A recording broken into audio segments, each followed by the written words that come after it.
Now, according to the question, example 4.1, a straight wire of mass 200 gram and length 1.5 meter carries a current of 2 ampere. Basically क्या है यहाँ पर आपको given है, this is the plane of paper है यहाँ पर, कि दैट मीन्स ये जो आपका करंट कैरिंग कंडक्टर है आपने एक प्लेन में रखा है, दैट मीन्स स्क्रीन के ऊपर रखा है, एक प्लेन में रखा है। और ये जो आपको गिवन है फिगर, उसके अकॉर्डिंग हम देख सकते हैं current is going into this direction, and जो लेंथ है करंट कैरिंग कंडक्टर की वो आपको गिवन है L, और उससे जो करंट जा रहा है वो कितना है, current is I is equal to 2 ampere जो हमें गिवन है, एंड जो इसका मास है, मास ऑफ द वायर कितना है, is 200 gram. Right, there after आपने क्या किया है, it is suspended in mid air by a uniform horizontal magnetic field. आपकी यहाँ पर यूनिफॉर्म मैग्नेटिक फील्ड है जो कि क्रॉस से रिप्रेजेंट हो रही है। अब देखो क्रॉस का मतलब क्या हो जाएगा, that the magnetic field is going into the screen. Okay, ये स्क्रीन के अंदर जाके पीछे से, स्क्रीन के पीछे से निकल रही है, आपकी तरफ नहीं आ रही, अवे फ्रॉम यू जा रही है, that's why you are getting this cross. आपको ये क्रॉस दिख रहा है, और ये जो स्क्रीन है उसके अंदर होती हुई ये मैग्नेटिक फील्ड आपकी जा रही है।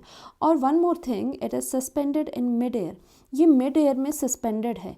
मिड एयर में ये तभी सस्पेंडेड हो सकती है क्योंकि अगर कोई फोर्स इसके पास नहीं है तो ये जो ग्रेविटेशनल फोर्स है जो नीचे की तरफ लगता है mg, वो तो इसे क्या करेगा, नीचे की तरफ ले आएगा, फिर ये सस्पेंडेड कैसे रहेगी। दैट मीन्स कोई ना कोई फोर्स है जो कि ये ग्रेविटेशनल फोर्स को जो कॉम्पनसेट कर रही है, दैट्स वाई ये सस्पेंडेड रहेगा in the mid air. Only then ये सस्पेंडेड रह सकता है मिड एयर अगर हमारी जो ग्रेविटेशनल फोर्स है उसे काउंटर करने को कोई फोर्स हो, that means there is certainly force in this direction. और ये हम फ्लेमिंग के लेफ्ट हैंड रूल से भी प्रूव करेंगे कि आपकी जो ये करंट कैरिंग कंडक्टर को जब आपने सब्जेक्ट करा मैग्नेटिक फील्ड में तो उस पर जो फोर्स लगेगी वो आपके ऊपर ही लगेगी, देख लेना। So basically we need to find out the magnitude of magnetic field. जो ये मैग्नेटिक फील्ड है उसका मैग्नीट्यूड आपको कैलकुलेट करना है। So firstly we have the current and we have the mass of the straight wire. Mass आपका इतना है, सो इससे चेंज करोगे, मास को चेंज करोगे इनटू द केजी। सो आपको 200 डिवाइडेड बाय क्या करना पड़ेगा, 1000 करना पड़ेगा। सो 2 zeros यहाँ से कैंसिल आउट हो गए। We have mass in KG as 0.2 kg। Okay, ये मास आपका 0.2 kg हो गया। And we also have the length 1.5 मीटर। ओके, ये आपको लेंथ गिवन है 1.5 metre.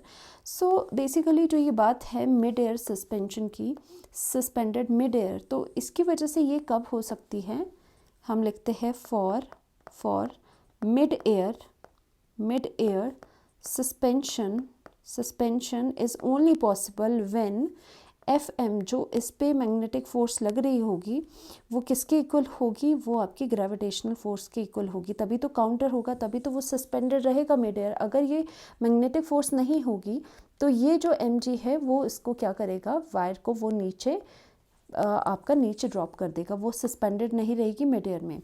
So now what is the direction of the magnetic force that we are getting. So according to our left hand rule, that is Fleming's left hand rule, left hand आप देखो left hand को, अब क्या करोगे कि आपने 4 finger को suspend करना है into the direction of the magnetic field. So यहाँ पर B is the magnetic field and B की डायरेक्शन क्या है, स्क्रीन के अंदर है। तो आप सभी अपनी जो 4 फिंगर है उससे पॉइंट करोगे कहाँ, स्क्रीन के अंदर को पॉइंट करो। ओके, अंदर पॉइंट हो गई। उसके बाद जो आपकी मिडिल फिंगर है वो करंट की डायरेक्शन में सस्पेंड होगी। सो करंट की डायरेक्शन यहाँ है, तो करके देखो, अंदर जो जा रही है 4 फिंगर जो है पहली वाली फिंगर, उससे स्क्रीन के अंदर पॉइंट करो, और जो करंट है वो इस तरफ को जा रहा है तो मिडल फिंगर को इस तरफ को पॉइंट करो। तो देखो कि थंब क्या डायरेक्शन देता है। तो हमने देखा अगर यहाँ मैग्नेटिक फील्ड नीचे है और यहाँ करंट इधर है तो हमारा थंब कौन सी डायरेक्शन दे रहा है, अपवर्ड की डायरेक्शन दे रहा है। ये करके देखो, ये यहाँ पर अपवर्ड ही आएगा आपका, दैट मीन्स ये अपवर्ड, यहाँ पर we are getting the value of FM। That's why we can say that FM it's only possible, जो मिड एयर सस्पेंशन की बात हो रही है, एक तो ऑपोजिट डायरेक्शन में है। अब ये अगर इक्वल एंड ऑपोजिट है तभी ये जो फोर्सेस है वो नलिफाई हो रही है with each other, that's why it is remained suspended in mid-air. So that means mid-air suspension is only possible when your magnetic field is equal to your mg, जो gravitational force है।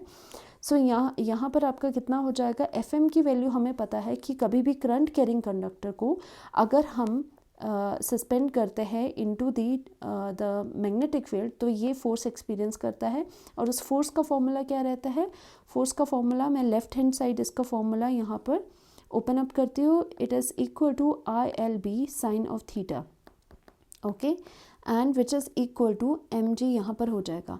Now what is theta here, theta आपका क्या हो जाएगा, theta देखो ध्यान से देखो, थीटा क्या है, angle between, theta is the angle between I and B, और I की डायरेक्शन क्या है, जो डायरेक्शन ऑफ I होती है, तो डायरेक्शन ऑफ I कह लो या फिर डायरेक्शन ऑफ L कह लो, these are both same, so it's going into this direction and magnetic field आपकी स्क्रीन के अंदर है। तो क्या डायरेक्शन हुआ, देखो जो आपकी I है, I किसकी डायरेक्शन में है, कहाँ है, plane of paper, that means screen के ऊपर ही है ये, राइट, क्योंकि आपने ये प्लेन ले लिया।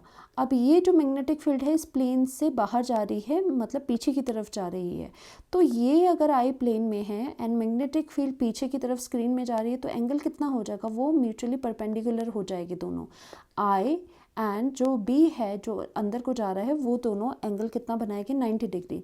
सो we can say that theta कितना है यहाँ, theta is equal to 90 degree, right. So we can put the value over here, now we have ILB sine of 90 degree is equal to mg, sin 90 is equal to 1, now we have ILB is equal to mg, और यहाँ पर value put करोगे, I की value कितनी है 2, multiplication L की value है 1.5, magnetic field we need to find out is equal to m की वैल्यू, मास कितना है इन kg 0.2 है, multiplication what is the value of g has the value 9.8 and यहाँ पर कितना हो जाएगा, B इज़ इक्वल टू, यहाँ पर ये कितना हो गया आपका, it is 3B is equal to 0.2 multiplication 9.8, so B is coming out to be your 0.65 Tesla, that means this much amount of magnetic field is applied so that आपका जो current है वो कितना है 2 एम्पियर है, और इसके डायरेक्शन ऑफ दी जो फोर्स है वो ये है। तो मेन चीज़ इसमें जो थी वो थी मिड एयर सस्पेंशन की, जिससे हमें पता चला कि दोनों फोर्सेस क्या है, इक्वल मैग्नीट्यूड की होगी, देन ओनली